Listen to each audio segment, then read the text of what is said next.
Salut! Alors, nouvelle prise de parole et je suis comme souvent dans ce paradoxe où finalement énormément de choses que je raconte pendant ces prises de parole sont là pour dire qu'il ne faut pas continuer comme ça avec les écrans, avec l'internet, les vidéos et qu'il faut absolument retrouver des prises de parole libres, égalitaires, locales, un petit peu partout dans le monde.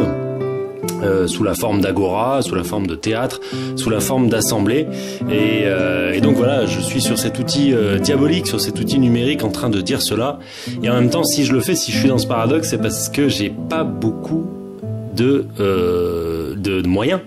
Et oui, puisque si je le fais, c'est justement, si je fais cet appel, c'est justement parce que tout est bloqué au niveau égalité de parole et liberté de parole dans l'espace public. Voilà, nous avons une liberté illusoire sur Internet et nous l'utilisons, mais nous ça va pas. C'est autre chose qu'il nous faudrait et nous sommes de plus en plus nombreux à nous en rendre compte. Voilà, donc pour le paradoxe, je voudrais donc faire une prise de parole qui est la suite de la prise de parole que j'avais intitulée « Le pharmacone manquant ou oublié ». Donc le pharmacone manquant ou oublié, numéro 2, voilà, et ça concerne, je dirais, ma thèse principale, hein, ma suprathèse, la chose que je porte maintenant depuis de nombreuses années et que j'essaye de diffuser, de faire comprendre. Alors cette thèse, quelle est-elle ? Elle s'exprime assez simplement. C'est que par rapport à nos problèmes, à ce qu'on cherche, à ce que l'humanité est en train de chercher, je pense qu'il nous faudrait matériellement, concrètement, au minimum une trentaine de petits théâtres de quartier, un ami appelait ça les scènes vicinales, des théâtres de quartier simples d'utilisation, par aire de 100 000 habitants. Des théâtres de quartier qui soient librement et équitablement accessibles, en vertu de planning et de tirage au sort, ceci afin que tout le monde puisse librement et égalitairement s'exprimer et donc exister. Ensuite, petit rappel numéro 2 qui fonde aussi en partie cette thèse. Donc, le théâtre, aujourd'hui, n'est pas le théâtre. Aujourd'hui, on se fait totalement berner à cet endroit-là. J'en parle sur d'autres vidéos. Le théâtre, c'est le pharmacone de rassemblement uniquement. C'est-à-dire que c'est l'outil qu'ont inventé les hommes pour se rassembler. Ce n'est que ça, le théâtre, c'est rien d'autre. Le théâtre n'est pas, ou ne peut pas être, ou ne doit pas être, une certaine forme d'expression culturellement imposée, avec aujourd'hui par exemple des personnages, des dialogues, des costumes. Ça c'est une possibilité pour le théâtre. Mais aujourd'hui on nous fait croire que le théâtre c'est ça. Parce qu'en fait le théâtre c'est pas ce qui est sur scène. Ben non, le théâtre, théatrone, c'est l'immeuble qui permet le rassemblement de la communauté humaine et politique.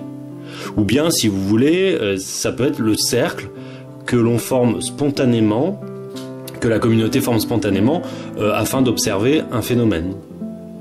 Le théâtre, c'est donc uniquement la possibilité matérielle et effective de se rassembler pour partager un contenu. Ou bien c'est l'acte de la communauté qui se rassemble autour d'un sujet. Mais une infinité de sujets, un sujet politique, un sujet métapolitique, un sujet poétique, pédagogique, tragique, comique, transcendant, à l'infini.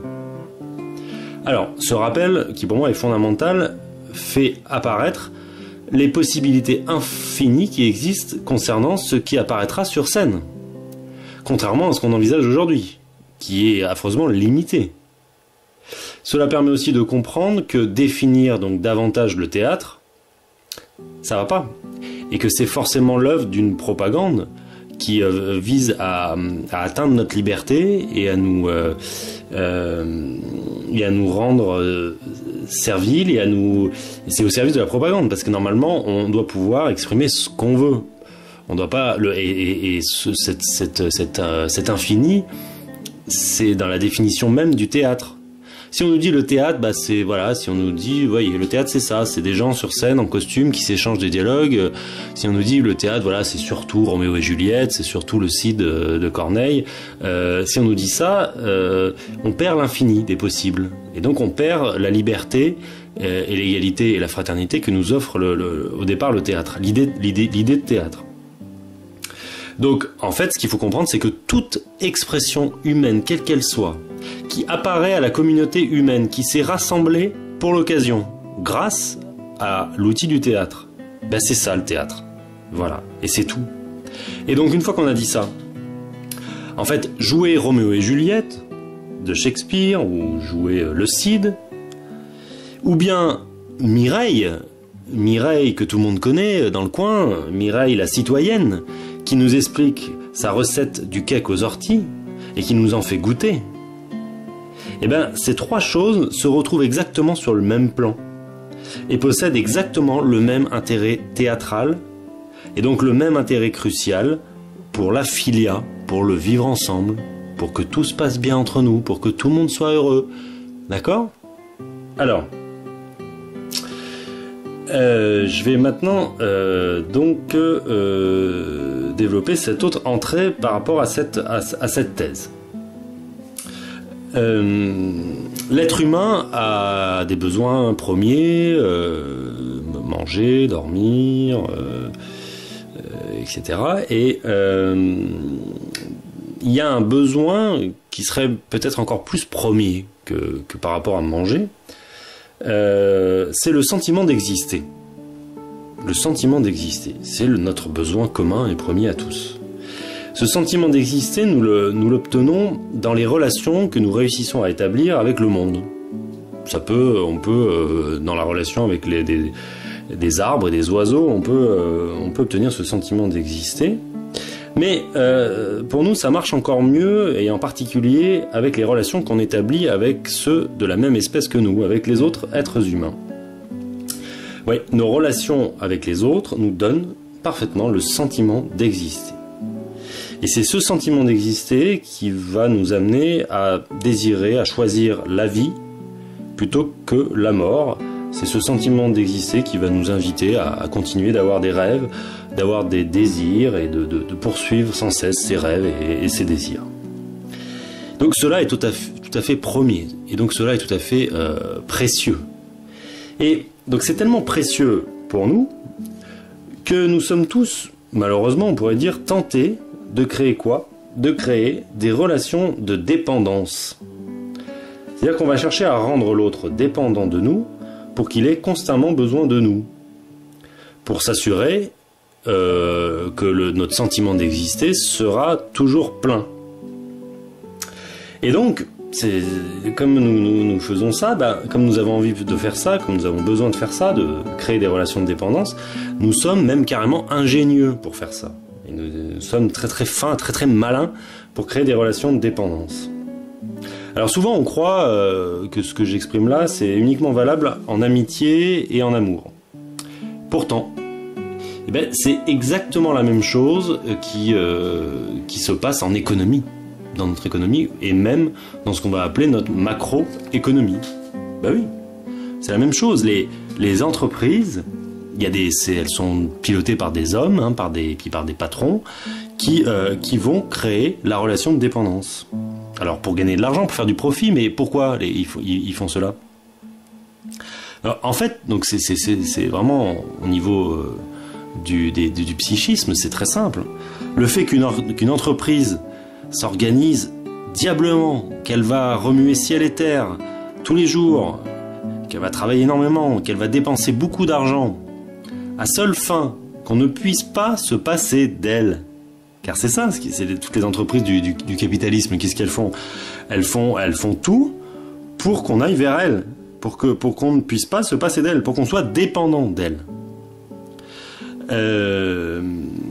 Donc, pourquoi ? Parce que ça va offrir le sentiment d'exister aux personnes qui composent cette entreprise. Et surtout, pour les désirs maîtres, les patrons, en premier lieu, qui auront eux à fond le sentiment d'exister. Ce sentiment d'exister, par ascendance, de manière descendante plutôt, ils vont en céder une portion congrue, une portion très mesurée, très calibrée, à leurs subordonnés, à leurs esclaves. portion congrue, juste ce qu'il faut pour maintenir là aussi une relation de dépendance, fondée sur une rareté.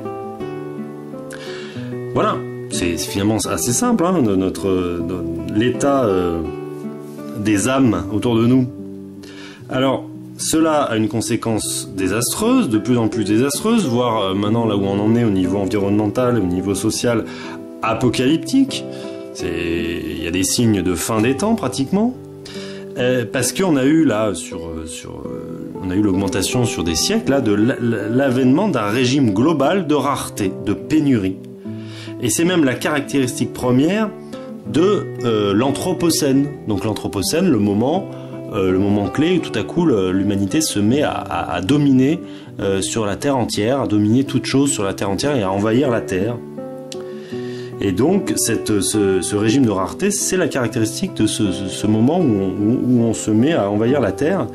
Donc c'est aussi la caractéristique première de ce que j'ai entendu ça chez Stigler. Il parlait pour jouer sur les mots, d'anthropocène, avec anthropo formé avec entropie, donc le désordre, et scène dans le sens de la cinématique, de la scène de théâtre, scène de cinéma. Et donc ça devient, cette rareté crée du désordre. Voilà, et donc c'est en ce sens qu'on peut aussi parler d'anthropocène.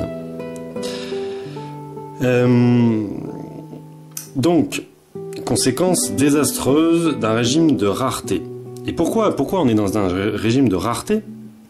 Je disais juste avant, c'est que la relation de dépendance qu'on a envie de créer, l'outil dont on dispose pour créer cette relation de dépendance, c'est de créer le manque. On crée le manque, ça crée la dépendance, ça crée la rareté et la pénurie, et ça fait constamment un appel d'air, une aspiration. On aspire les autres vers nous. Donc, nous vivons dans la rareté et dans la pénurie à tous les niveaux, hein. Maintenant, au niveau des ressources, au niveau de l'argent, au niveau du... voilà, nous sommes dans l'ère de la rareté. Nous avons besoin d'aller pour manger des poires, on a besoin d'avoir de l'argent pour aller en acheter. On n'en a pas sous la main. On est dans la rareté. Et si on remonte donc la chaîne de causalité de cette rareté, si on cherche les causes, on arrive très rapidement sur la recherche du sentiment d'exister, qui est constamment, dans l'état actuel de la société, constamment insatisfait. Les gens manquent de sentiment d'exister, et donc ils créent la rareté. Alors il faut évidemment dire que le sentiment d'exister, il est particulièrement avide, particulièrement insatiable, apparemment insatiable. On a l'impression que quand on a le sentiment d'exister, hop, tout de suite il faut recommencer quelques heures plus tard, on est toujours en manque. Mais en fait, cette extrême avidité, je pense qu'il faut bien voir que bien qu'extrême, elle n'est pas infinie pour autant. Non, on peut tout à fait arriver, si on mettait les moyens nécessaires, on peut arriver à combler ce vide chez chacun d'entre nous. De la même façon qu'on peut arriver à nourrir tout le monde sur cette planète. Or, force est de constater que tout le monde est en manque, donc au niveau du sentiment d'exister. On est tous en déficit, et donc ça nous met tous très mal à l'aise. Donc, ce malaise amène des comportements pathologiques. Ces comportements pathologiques, quels sont-ils ?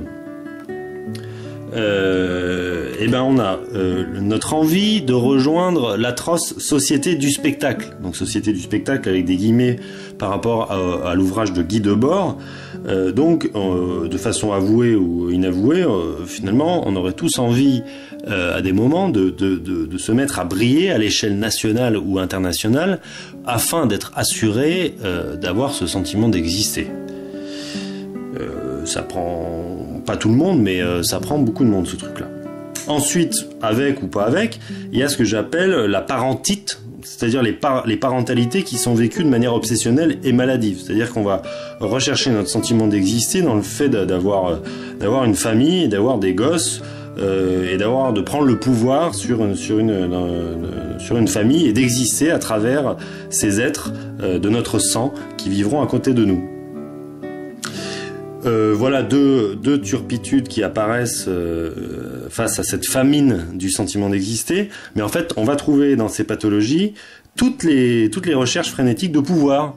Pouvoir autocratique, pouvoir oligarchique avec quelques autres, pouvoir monarchique, et aussi donc j'en parlais au niveau amical, au niveau amoureux, tout pouvoir amoureux, tout pouvoir, toute relation avec autrui où on va essayer de mettre l'autre, de maintenir l'autre dans une relation de dépendance. Donc, par rapport à tous ces malaises et conséquences assez désastreuses, je trouve absolument étonnant qu'on ne réfléchisse pas plus tous les jours à ce besoin premier et commun de notre recherche du sentiment d'exister, de notre besoin d'exister, de notre besoin d'être aimé, d'exister dans une communauté humaine. Et donc je trouve étonnant qu'on réfléchisse pas plus à ça et qu'on réfléchisse pas plus aux solutions pratiques et pharmacologiques qu'on pourrait trouver. Bon, alors, vous voyez où je veux en venir. Moi, j'ai la mienne de solutions pharmacologiques à vous proposer. C'est ma thèse. Alors, voici, je vais vous expliciter encore une fois ma thèse par l'exemple, par un exemple, mais il y aurait une infinité d'exemples que je pourrais vous fournir. L'exemple qui suit, il est réel, il n'est pas fictif, et il date même d'aujourd'hui. J'ai eu un coup de fil tout à l'heure qui m'a renseigné sur cette chose-là et qui m'a fait réfléchir. Alors voici l'exemple.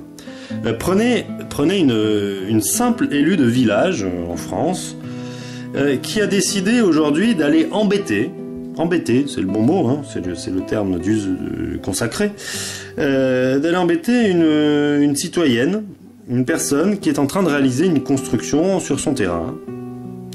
Cet élu dispose, dans l'état actuel des administrations et des lois et de cette société, dispose de 1000 moyens pour véritablement embêter. Enfin, je disais embêter que c'était le terme consacré, je crois qu'il y en a un autre, c'est faire chier. Faire chier, ouais. C'est tout encore plus consacré. Faire chier cette personne, avec des questions autour des autorisations, des questions autour de la légalité, des assurances, des précautions diverses, de la sécurité, etc., etc. Alors, cette question, cette élue fait-elle cela par engouement pour le respect des codes et des lois? Un peu, mais si peu. Vous croyez vraiment qu'elle, quand elle boit un thé chez elle pense qu'elle adore les respecter, enfin qu'elle pense au code civil, aux lois, elle adore ça? Non, je crois pas. Le fait-elle par peur de ce qu'on pourrait lui reprocher si elle n'intervient pas? Alors là, pareil, un peu, oui, elle se dit mince, et si on me reprochait, et puis en plus ça procède du même truc, c'est que si on lui reproche des choses, elle va avoir mal et elle aura pas elle aura pas le sentiment d'être aimée, comme voilà, donc ça procède un peu de la même façon, mais quelque part si peu aussi. Je crois pas que l'élu qui intervient, c'est parce que vraiment, elle va le dire. Elle va dire oui, mais si je vous dis pas, on va me reprocher. Elle le dira comme argument, mais je crois, est-ce que c'est vraiment ce qui est au fond de son âme? Non. La raison première qui est la plus majoritaire dans son âme et qui l'amène à intervenir, c'est sa recherche là momentanée, là, en cet instant, du sentiment d'exister. Et qu'elle trouve là donc dans l'exercice, dans la pratique de son pouvoir là de ce régime politique bizarre que nous avons, le pouvoir d'élu, c'est l'élu, voilà. Dans sa fonction, dans son attribution, elle a quelque chose à faire, dans son sentiment du devoir, et dans ses prérogatives, dans ses avantages, dans la prestance qu'elle va pouvoir tirer de tout ça. Alors, la question que je vous pose, et qui permet de donner ma thèse. Si cet élu, Christiane, alors je vous ai dit que c'est réel, donc le prénom il est réel aussi, hein.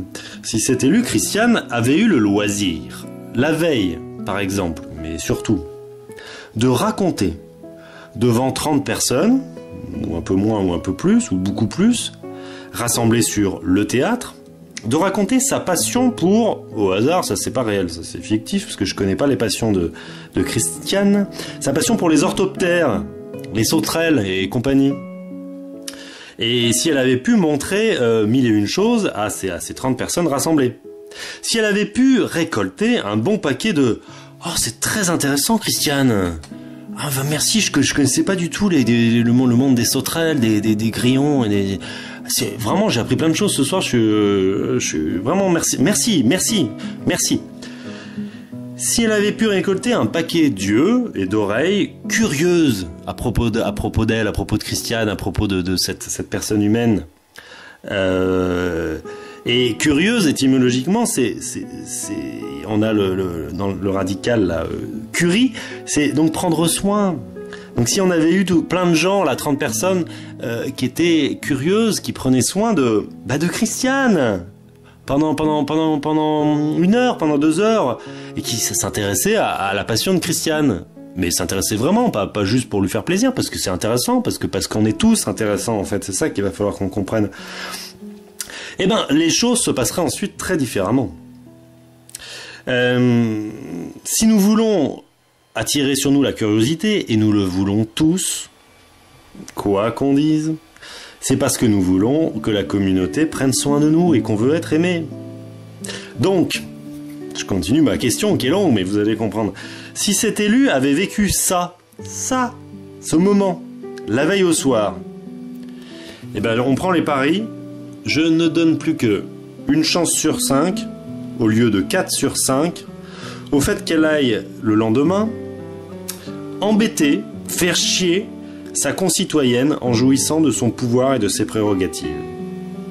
Le moment de théâtre dont je vous ai parlé, qui l'aura placée, elle, au centre pendant un temps, comblera son sentiment d'exister. Elle aura l'impression, ça y est, d'exister. Elle aura même du bonheur. Et ce sentiment d'exister sera comblé pendant plusieurs heures, voire pendant plusieurs jours peut-être. Donc, mais pourquoi ça marche comme ça? Mais parce que là, on a un pharmacone bien spécial en fait, ce qui n'est pas une table basse. Enfin, une table basse, c'est un pharmacone. Voilà, non, là c'est un autre pharmacone, le théâtre. Vous voyez, la table basse, c'est utile, hein. Franchement, moi je l'avais enlevé à un moment donné, la table basse. Finalement, je l'ai remise. Ouais, parce que je sais pas, il y a quelque chose, table basse, voilà, quand on boit une tisane avec des gens. Ouais, non, il y a quelque chose, quoi. Il n'a pas été inventé pour rien, ce pharmacone. Et ben, le pharmacone du théâtre, ouais, non plus, il n'a pas été inventé pour rien et on s'en débarrasse difficilement si on veut bien vivre. Parce que, en fait, le pharmacone du théâtre, l'outil du théâtre, c'est une machine surpuissante qui permet de concentrer, d'intensifier notre relation avec la communauté. Et ça accélère, ça densifie à grande vitesse le comblement de notre sentiment d'exister dont nous avons besoin. Le théâtre, c'est la machine première et la plus saine de toutes, de la transindividuation. Condition de toute société, le fait qu'on devienne chacun des individus de cette société à partir de notre relation avec les autres individus. Alors, une vidéo de 23 minutes pour l'instant, je continue. Oui, je dois être aux 2/3 de ce que j'avais envie de vous dire. Alors, une fois, donc voilà pour Christiane. Alors, je vous interpelle là-dessus. Est-ce que vous pensez vraiment que Christiane serait allée faire chier aujourd'hui mon amie si elle avait vécu ça? 1 chance sur 5, maintenant. Alors, parce qu'une fois, le sentiment d'exister qui est comblé grâce au théâtre. Bah, selon les cas, pendant plusieurs heures ou pendant plusieurs jours, ensuite nous stoppons toute création de dépendance vis-à-vis d'autrui. Oui, nous n'en avons plus l'intérêt. Pendant plusieurs jours, si, alors ça dépend, il y a plein de cas après, hein. Si nous sommes le patron d'une entreprise et que nous avons vécu un peu comme Christiane, là, un moment de théâtre dans lequel nous avons pu exister, eh ben nous ne commanderons pas la prochaine campagne publicitaire, en tout cas pas là pendant ce temps-là, non, nous n'en avons pas besoin. Nous n'en ressentirons pas le besoin. Si nous sommes dans une relation amoureuse, bah là, pendant quelques heures, pendant quelques jours, nous n'allons pas chercher à organiser le manque dans l'autre. Non, nous allons être dans une autre forme de relation beaucoup plus saine.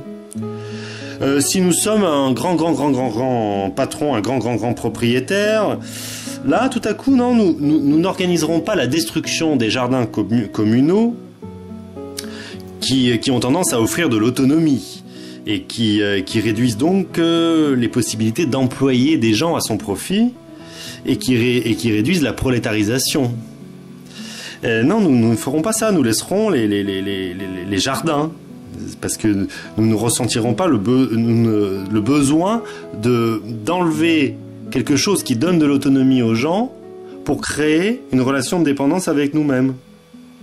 Vous voyez? Et ceci sera valable dans plein de domaines et à grande échelle, partout. Si nous avons notre sentiment d'exister qui est comblé, nous arrêterons de créer de la rareté. Nous arrêterons d'organiser la pénurie et l'hétéronomie, c'est-à-dire le fait que nous arrêterons de chercher à imposer notre loi aux autres, alors que notre loi n'est pas leur loi. Et nous cesserons donc d'organiser la pénurie, parce que c'est la condition de la relation de dépendance, et donc la condition de notre sentiment d'exister, puisque notre sentiment d'exister aura été rassuré, comblé, grâce au théâtre. Bon, alors là, depuis tout à l'heure, je parle de la violence économique, de la violence affective, qui réside dans notre famine de notre sentiment d'exister, mais comment ne pas évidemment parler de la violence physique, qui nous fait énormément de mal, et voire c'est ça qui nous fait le plus mal un peu partout, aux quatre coins de la planète. Alors, c'est peut-être un poncif, mais je pense qu'il a vraiment sa place dans ce que je suis en train de vous dire. La violence physique est bien toujours l'expression d'un comblement brutal, cathartique, paroxystique du sentiment d'exister. Alors là-dessus, je le répète aussi constamment, je répète constamment ma thèse. Quand tu t'es exprimé sur une scène de théâtre, devant les gens, devant des amis, devant la communauté dans laquelle tu es, dans ton quartier, tu ne l'as plus, je suis désolé, c'est évident, tu n'as plus l'élan pour, entre guillemets, cramer des poubelles et des bagnoles le lendemain. Non, il faut je veux dire, c'est clair, quoi. Imaginez quelqu'un aujourd'hui d'une culture dite populaire. Aujourd'hui, dans la culture populaire, on a le rap. Imaginez quelqu'un qui a pu rapper hier soir.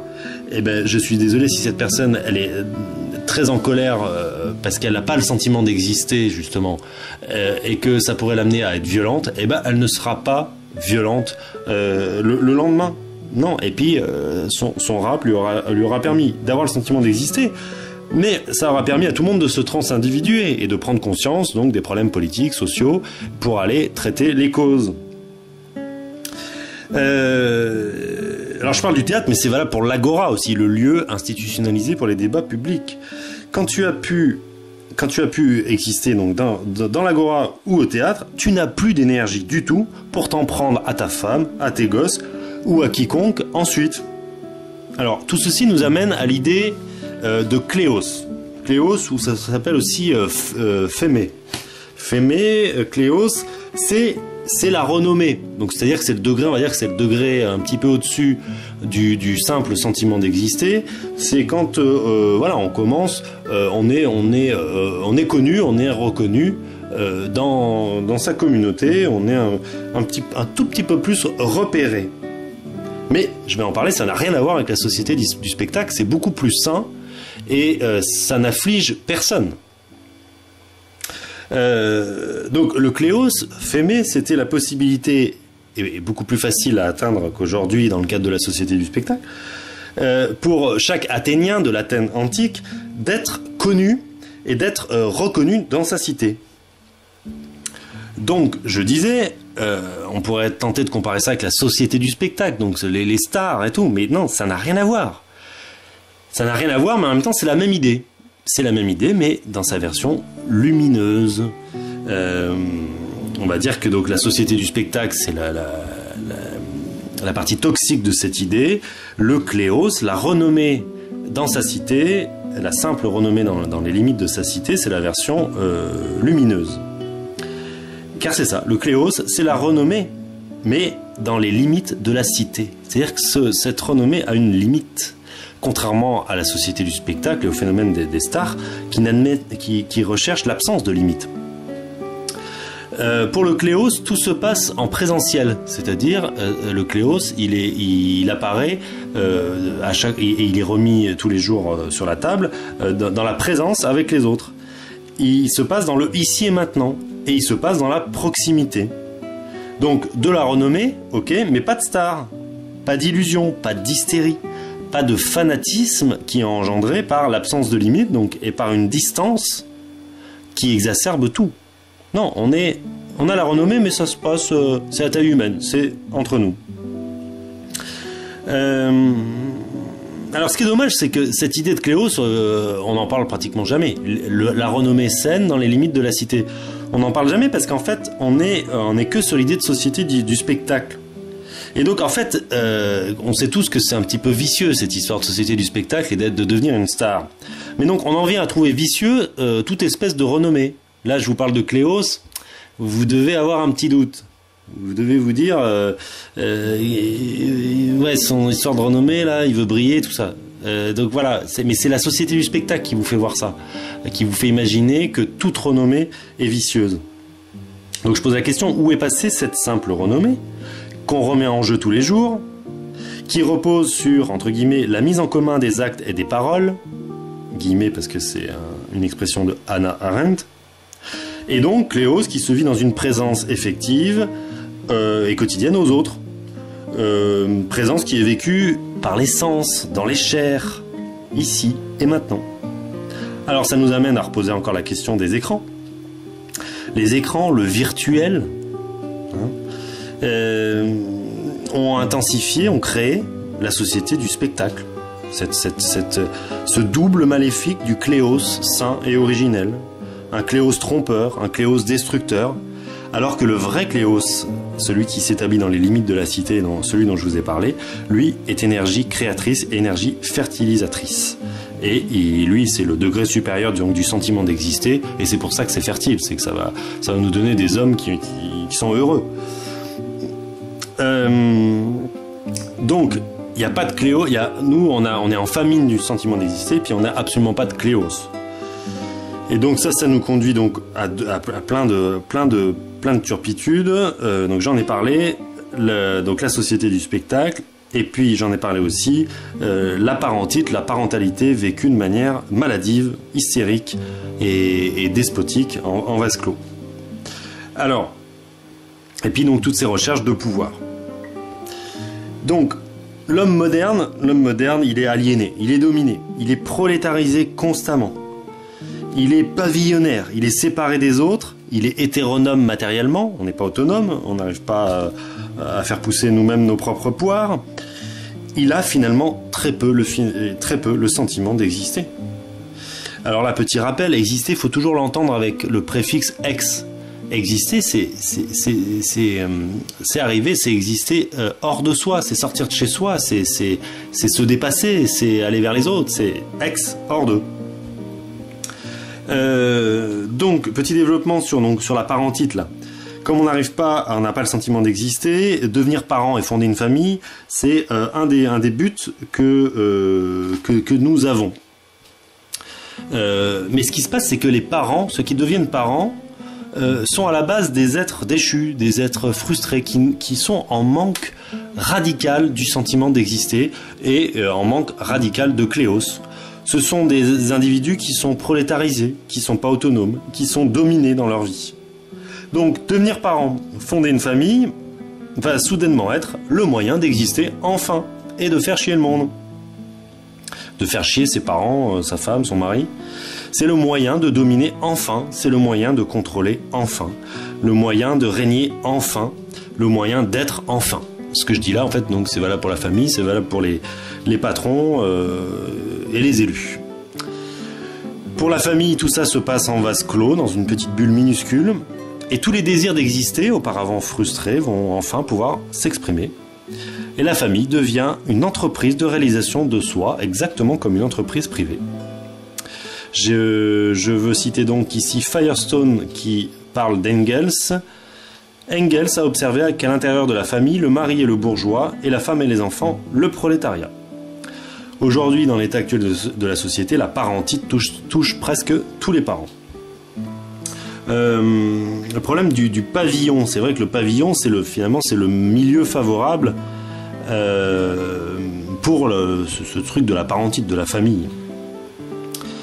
Je rappelle qu'on peut vivre en appartement et être dans cette idéologie pavillonnaire, séparé des autres, dans sa petite bulle privative. Et voilà donc ces millions de parentites qui se développent loisiblement à l'infini derrière les pavillons, derrière les tuyas, cachés derrière les tuyas. Or, donc comme pour Christiane tout à l'heure, moi je vois ça comme ça. Un Athénien qui revenait de l'agora, par exemple, ou qui avait pu s'exprimer, ou du théâtre, dont la vie avait pu être prise en compte à l'agora, et qui jouissait potentiellement d'un certain Cléos, ce type-là n'était pas aussi obsédé par ses gosses que ne le sont les adultes parents d'aujourd'hui. Sa réalisation au sein de la police, donc de la cité et de l'espace public, ne pouvait que le rendre infiniment moins obsédé par son espace privatif. Alors on me dira que la cité athénienne était patriarcale et que les hommes dominaient sur femmes et enfants et esclaves. Je vous répondrai que la domination n'est qu'une petite part de ce que je nomme parentite, et la plus grande part étant folie, hystérie et obsession en vase clos. Le désir de se réaliser est l'unique endroit pour se réaliser.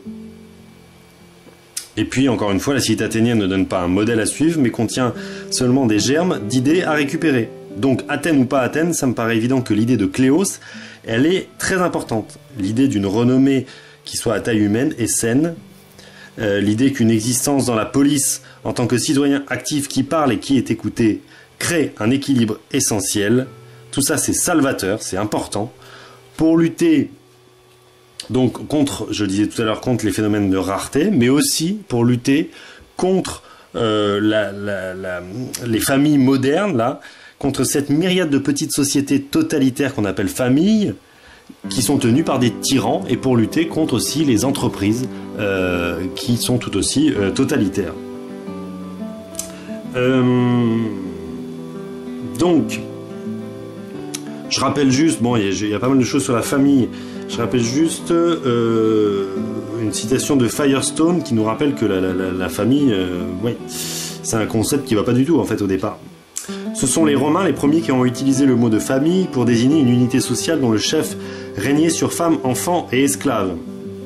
Sous la loi romaine, il était investi du droit de vie et de mort sur eux tous. Famulus signifie esclave à l'intérieur d'une maison et familia, l'ensemble des esclaves appartenant à un homme. Et effectivement, l'expression chef de famille n'a même pas encore disparu. On voit bien aujourd'hui que la famille est bien une construction culturelle qui est au service de l'État et des institutions. Tout ça se tient par la main. La famille sert l'école, l'école sert la famille, et la famille, en fait, c'est presque l'État lui-même. La famille, c'est l'unité sociale qui se mettra au service de l'État. Toutes les autres sortes d'unités sociales sont par essence moins serviles vis-à-vis de l'État, voire tout à fait dangereuses pour les pouvoirs. Je pense donc, par rapport à tout ce que je vous ai dit, qu'il faut absolument qu'on retrouve le Cléos. Mais avant ça, il faut retrouver les possibilités d'exister grâce au théâtre. Il faut donc retrouver les possibilités de travailler sur le sentiment d'exister et de travailler sur le Cléos. Donc, retour de l'Assemblée, de l'Agora et des théâtres un peu partout. Et il faut cesser de vouloir nous réaliser uniquement à travers une entreprise privée, une famille et des gosses. Le pharmacone du théâtre, c'est lui, c'est l'outil, c'est la ressource magique puissante pour combler rapidement et puissamment notre besoin en sentiment d'exister. Et aujourd'hui, le piège, le poison, consisterait à croire que c'est Internet, les vidéos comme celle-ci sur Internet, et toute la sphère médiatique qui pourrait jouer le même rôle. Ça marchera jamais, mais jamais. Non, puisque la force du théâtre, la force magique du théâtre, réside dans le ici et maintenant, dans le présentiel, dans l'apparaître là, nous dit Denis Guénoun. Et ça, le cinéma, même avec 14 milliards de dollars, il pourra jamais le faire. Alors, chers amis, nous avons besoin de manger, oui. Donc, nous avons des fruits et des légumes pour combler ce besoin, mais nous avons besoin d'avoir le sentiment d'exister. Et l'outil puissant à notre disposition pour cela est le vrai théâtre. Quand je dis théâtre, le vrai théâtre, c'est celui qui contient donc l'infini des possibles et qui fonctionne librement et égalitairement.